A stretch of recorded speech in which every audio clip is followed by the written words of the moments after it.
to Her Majesty the Queen on her Diamond Jubilee, to our dear friends David and Samantha, and to the great purpose and design of our alliance.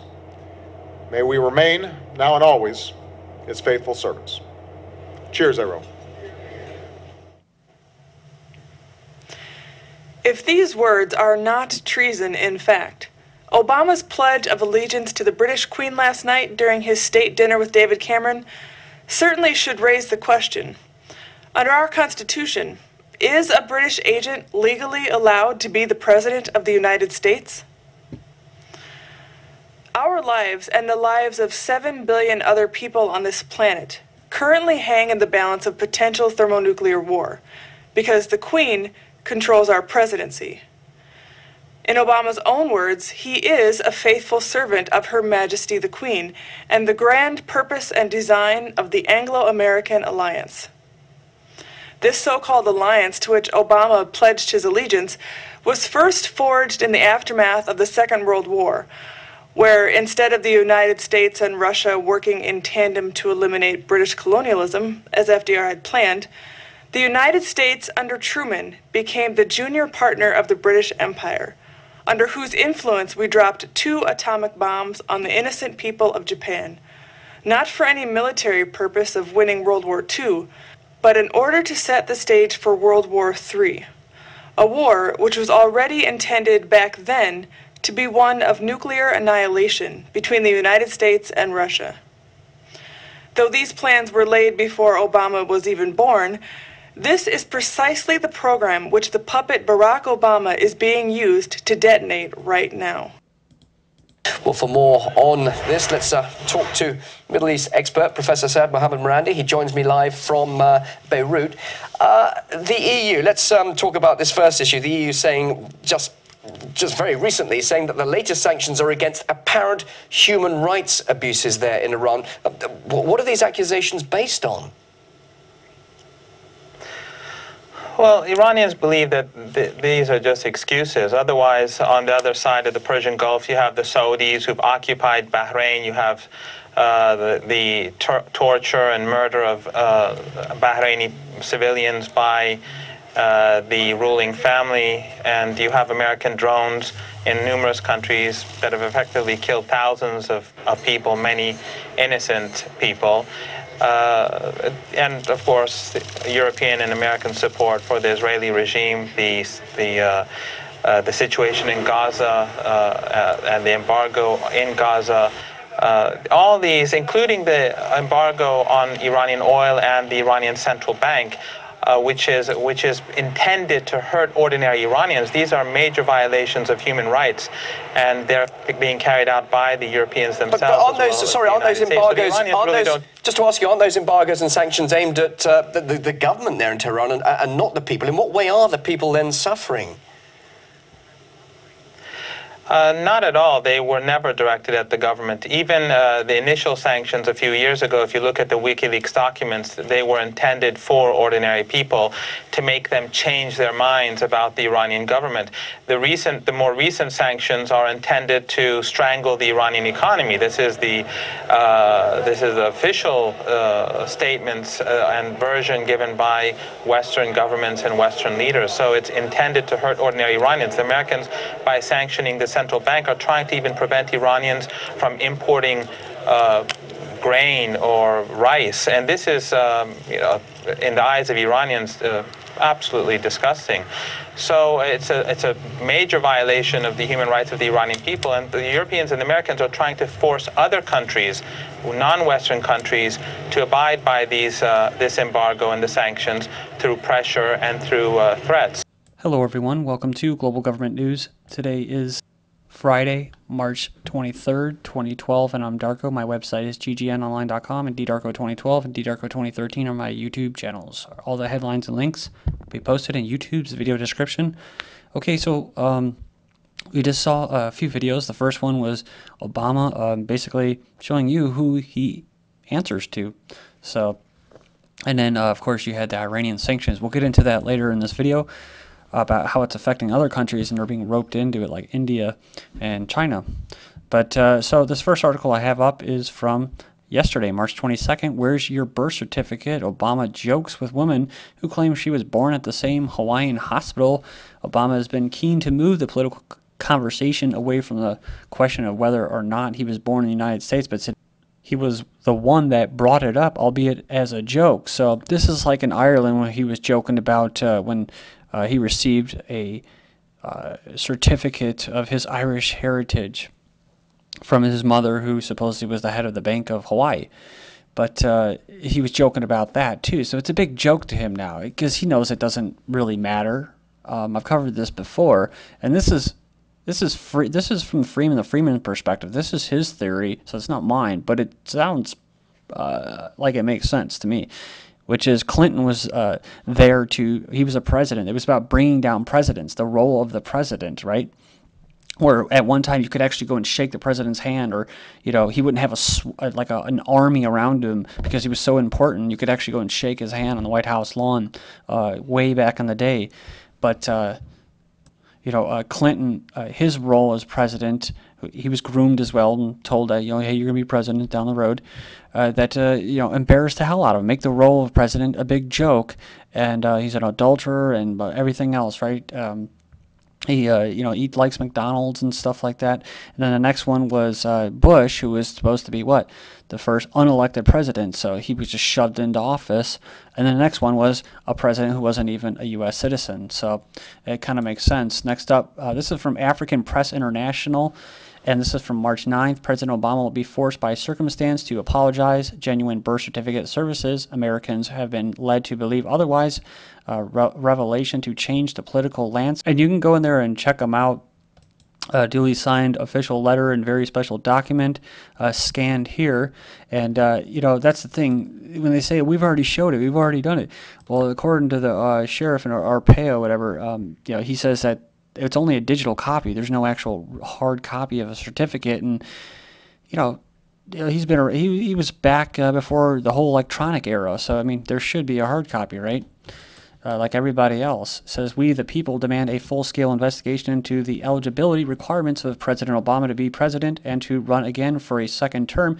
22,698 letters and emails sent so far. You can go into petition to Congress. I'll post a link so you can go in there and do that. Did it before I started today with the videos, so we'll see, right? The CEO of the corporation, Kony, to be hunted down. It's like, if I'm going to have a puppet, a sellout puppet representing me, damn it, I want him to be an American puppet, right?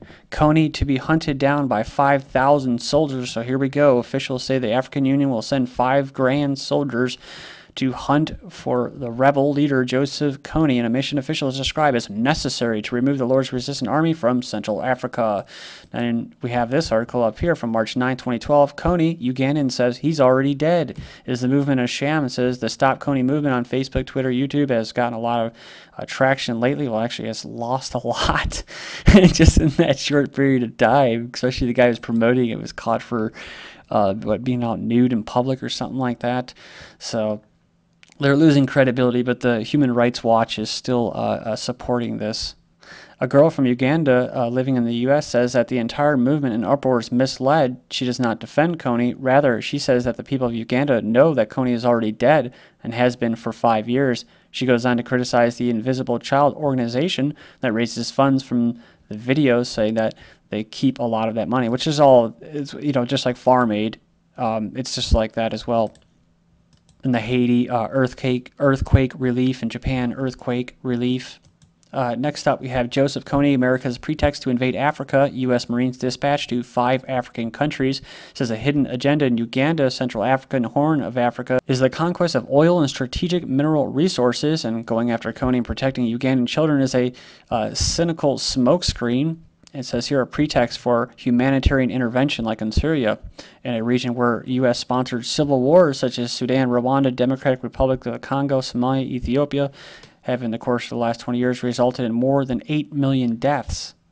So there's also troops in Somalia to fight al-Shabaab, but also sending of Marines to Africa is upheld as part of a new special purpose Marine Air Ground Task Force based out in Sicily, which will dispatch small teams of Marine forces throughout the African continent. The initiative was launched in 2011 as part of an effort to prepare African militaries to conduct counterterrorism operations.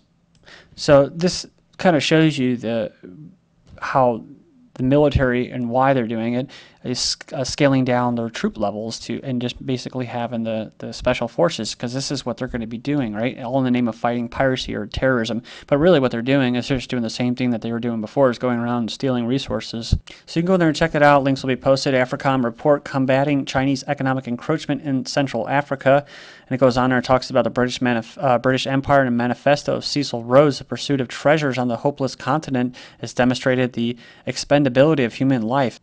And these people are usually exploited by these big organizations, and they're usually left out to dry afterwards as far as helping them with all these aid reliefs and stuff like that. So you can go there and check it out. But this story does, I had another story, and I looked for it, and I couldn't find it. I could have sworn it was from Natural News, but it was about the United States and how they are not mining anymore for these rare